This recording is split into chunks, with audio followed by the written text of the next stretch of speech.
اگر اللہ کی ذات اور صفات اور اسلام کے تعلق سے عقیدے دل میں گھر کر چکے ہوتے، کسی میکا لال کی ہمت نہیں کہ اسے اسلام سے ہٹا کر دے۔ آج اعمال میں بھی کمزوری اسی لیے ہے کہ ہمیں خود اللہ کی ذات پر یقین نہیں ہے،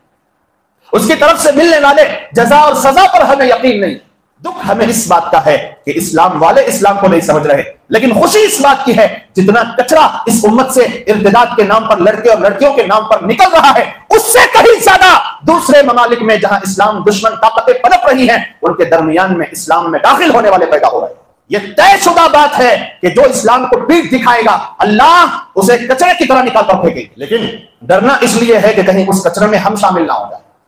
اللہ جن کو اپنے ایمان پر استقامت عطا کر دے، دنیا کی کوئی طاقت اس کے ایمان سے اسے ہٹا نہیں سکتی، اور جو اپنے ایمان کی قدر نہ کرے اللہ خود اس کو باہر نکال دیتا ہے۔ إذا ألقى الزمان عليك شرا وصار العيش في دنياك مرا فلا تجزع لحالك بل تذكر سمجھداری سے کام لو، ارتداد کا ماحول چل رہا ہے، جگہ جگہ اہل اسلام اسلام سے بیزار ہو کر لڑکے لڑکیاں سب مرتد ہو کر مرنے جا رہے ہیں۔ کیوں؟ کیونکہ اسلام کا جو بیس تھا عقیدے اس کو نہ سمجھا۔ اس ساری جو اس وقت حالتیں ہیں اور ارتداد کا جو ماحول چل رہا ہے اور ارتداد کی جو لہر چلی ہے، آپ سن رہے ہیں، خبریں آپ کے پاس آ رہی ہیں کہ لڑکے اسلام چھوڑ کر غیر لڑکیوں کے ساتھ نکاح کر رہے ہیں، شادیاں کر رہے ہیں، مسلم لڑکیاں اسلام چھوڑ کر ایمان چھوڑ کر غیر مسلموں کے ساتھ جا کر نکاح کر رہے ہیں، شادیاں کر رہی ہیں۔ یہ سب جو ماحول چل رہا ہے اس میں من جملہ اسباب کے ایک بنیادی سبب یہ بھی ہے کہ مسلمانوں نے اپنے اسلام کے عقیدوں کو صحیح طور پر نہیں سمجھا۔ اگر اللہ کی ذات اور صفات اور اسلام کے تعلق سے عقیدے دل میں گھر کر چکے ہوتے، کسی میکا لال کی ہمت نہیں کہ اسے اسلام سے ہٹا کر دکھا دے۔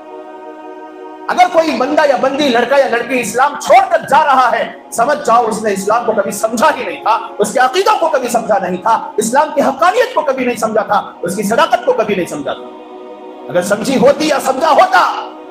تو خدا کی قسم اسلام ایسا پیارا اور سچا اور صداقت والا مذہب ہے کہ اسے سینے سے لگایا جاتا، کبھی چھوڑا نہیں جاتا۔ آج اعمال میں بھی کمزوری اسی لیے ہے کہ ہمیں خود اللہ کی ذات پر یقین نہیں ہے، اس کی طرف سے ملنے والے جزا اور سزا پر ہمیں یقین نہیں۔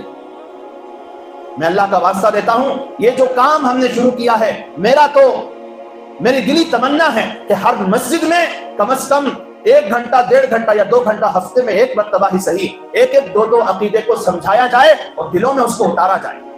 جب عقیدے سمجھ میں آ جائیں گے اور یقین مضبوط ہو جائے گا، مستحکم ہو جائے گا، تو کیسی بھی فرقہ واریت کی ہوا چلے اور کیسی بھی سازشیں اور پلان چلیں، اللہ کی اگر حقیقت سمجھ میں آ گئی، اس کی معرفت حاصل ہو گئی، اس کی شناخت ہو گئی، اس کی طاقت، اس کی قدرت، اس کے اختیار اور اس کی مشیت کا بندے کو علم ہو گیا، خدا کی قسم دنیا کی کوئی ارتداد کی لہر نہ مسلم لڑکیوں کے ایمان کو ڈگمگا سکتی ہے اور نہ ہی لڑکوں کے ایمان کو ڈگمگا سکتی ہے۔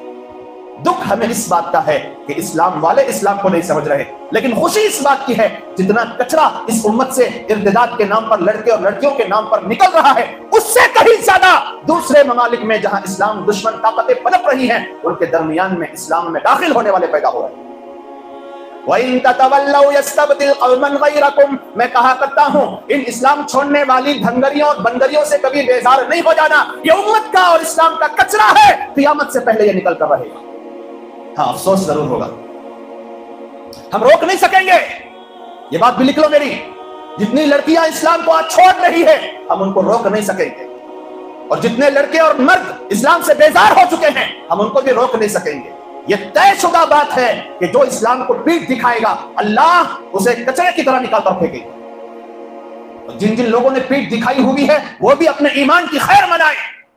اور میں یہ بات اپنی طرف سے نہیں کہہ رہا ہوں، خود اللہ نے قرآن مجید میں اللہ کے نبی علیہ السلام پر اتار دی ہے، وَإِن تَتَوَلَّوْا يَسْتَبْدِلْ قَوْمًا غَيْرَكُمْ ثُمَّ لَا يَكُونُوا أَمْثَالَكُمْ، تم اگر پیٹ پھیرو گے، میرے احکامات پر عمل کرنے سے منہ موڑو گے، میری ذات پر کامل یقین رکھنے سے، اسلام کی تعلیمات پر عمل کرنے سے بچنے کی کوشش کرو گے، تو پھر تمہیں